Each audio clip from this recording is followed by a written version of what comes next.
तो चलिए, कल भारी उथल-पुथल के बाद कोई निष्कर्ष पे कोई भी पहुंच नहीं पाया।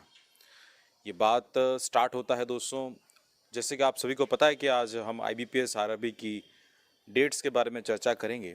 लेकिन कहीं ना कहीं हमको ये भी समझना पड़ेगा कि इसकी जो ताल्लुक है वो जेडबलई नीट एग्जामिनेशंस के साथ कहीं ना कहीं जो रिश्ता है, जो नाता है वो रखता है।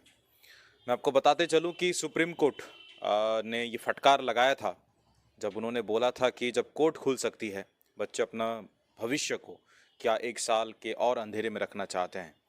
तो उसी जो निष्कर्ष पे पहुंच के सुप्रीम कोर्ट ने ये हिदायत दी थी कि एनटीए नेशनल टेस्टिंग एजेंसी जो है वो कंडक्ट करवाए बच्चों की एग्जामिनेशंस को, और प्रोवाइडेड जितनी भी सेफ्टी सिक्योरिटी फीचर्स हैं वो सब कुछ ध्यान में रखते हुए।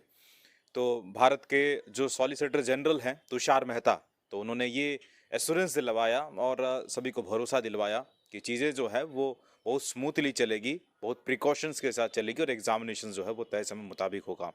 अगले ही दिन आईआईटी जेईई नीट एग्जामिनेशन की जो एडमिट कार्ड है वो निकल गई।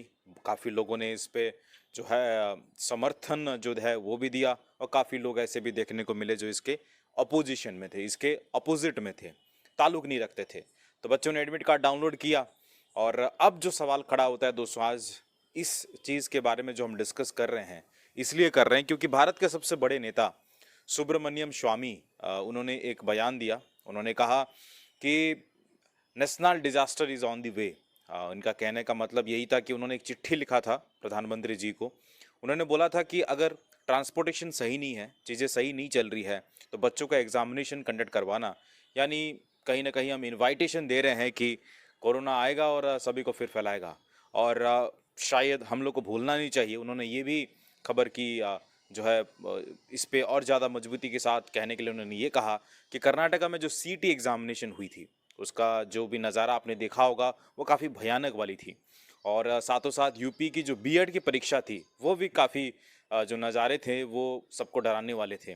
तो उनका ये कहना था, और उनका ये भी बोलना था कि दिवाली के बाद ही कुछ ऐसा डिसीजन हो और एग्जामिनेशन जो है दिवाली के बाद ही कराना चाहिए। उन्होंने प्रधानमंत्री जी को बाकायदा लिखा था। और साथों साथ ठीक कुछ घंटे के बाद मिनिस्ट्री ऑफ एजुकेशन जो है उन्होंने एक बयान जारी किया कि एग्ज़ामिनेशन जो है वो शायद नहीं टलेगी।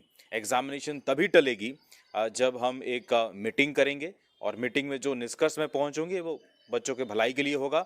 और बच्चों को बताना चाहते हैं कि एग्ज़ामिनेशन जो है वो तय समय मुताबिक होगा, एग्ज़ामिनेशन पे ध्यान दें। और अभी तक जो है वो कोई फैसला नहीं है कि एग्ज़ामिनेशन टल जाएगा। लेकिन पहले तो दबी दबी जुबान में बातें उठती थी कि एग्जामिनेशन को मुलतवी कराया जाए। अब बातें जो है वो कहीं ना कहीं खुल के निकल के आ रही है। काफ़ी लोग ऐसे हैं जो इसके समर्थन में नहीं हैं। और मैं ये भी आप सभी को बताते चलूँ दोस्तों कि एग्जामिनेशन, मेरे हिसाब से एग्जामिनेशन क्या होता है।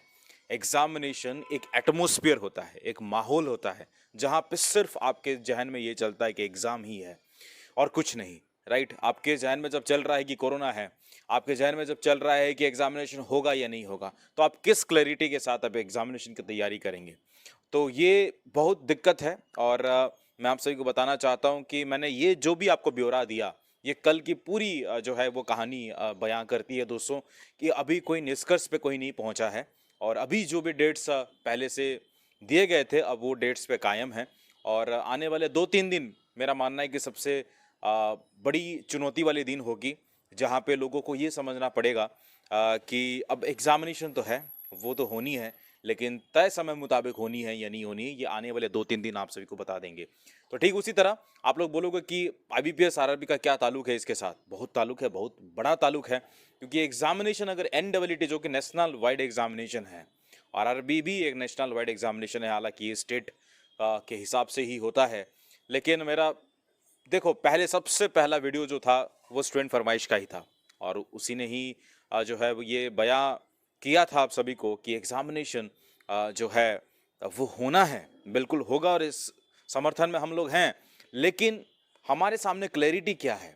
जब हम झारखंड के वैकेंसीज को देखें, कर्नाटका के वैकेंसीज को देखें, जहाँ पे वैकेंसीज ही नहीं आई हैं, लोग मजबूरन कोई और स्टेट से डाले हैं और वहाँ तक पहुँचना बहुत बड़ी चुनौती है। और ये जो खबर है, ये खबर को स्टूडेंट फरमाइश ने सबसे पहला उठाया था, आप लोगों का समर्थन रहा और आप लोगों ने, काफ़ी लोगों ने ये कहा। लेकिन कुछ ऐसे भी लोग हैं जो चाहते हैं कि एग्जामिनेशन हो जाए, लेकिन हम ये चाहते हैं कि बीच का रास्ता निकले। तो अभी तक कोई अपडेट नहीं है, बट ये अपडेट है कि 2-3 दिन के अंदर कोई ना कोई बड़ा अपडेट आप सभी को मिल जाएगा, क्योंकि ये 2-3 दिन आप सभी को कहीं ना कहीं IBPS RRB जो है एडमिट कार्ड जारी करने की पूरी पूरी संभावना है। एडमिट कार्ड जारी हो जाएगी। आप सभी को पता है कि PET कैंसिल हो गया। उम्मीद लगा के रखें कि एडमिट कार्ड जो है वो आ जाएगा और स्टूडेंट फरमाइश आप सभी को इन्फॉर्मेशन देगा। जाते जाते 2-3 बातें बताना चाहता हूं कि अगर आप मुझसे पर्सनली कनेक्ट होना चाहते हैं तो आप मुझे इंस्टाग्राम पे फॉलो कर सकते हैं। मेरा इंस्टाग्राम ID है SFY_आशीष। दूसरी बात यह है कि अगर आपको मटेरियल चाहिए, फ्री में चाहिए, तो कहाँ पे आना है आपको? स्टूडेंट फरमाइश यूट्यूब करके टेलीग्राम चैनल है, वहाँ पे आना है, आप लोगों को ज्वाइन करनी है।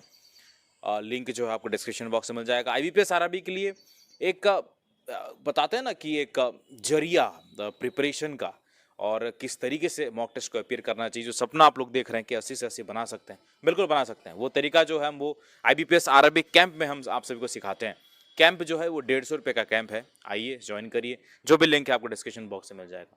मिलते हैं नेक्स्ट वाली वीडियो में, तब तक लिए जय हिंद, जय भारत, शब्बा खैर, लव यू। अपने क्षेत्र के ध्यान दीजिएगा, और कोई अपडेट आएगा तो हम सबसे पहले होंगे जो आप सभी को इत्तला करवाएंगे। आइए ज्वाइन करिए टेलीग्राम IBPS RRB कैंप, और इंस्टाग्राम पे मुझे फॉलो करिए। नमस्कार, जय हिंद, जय भारत।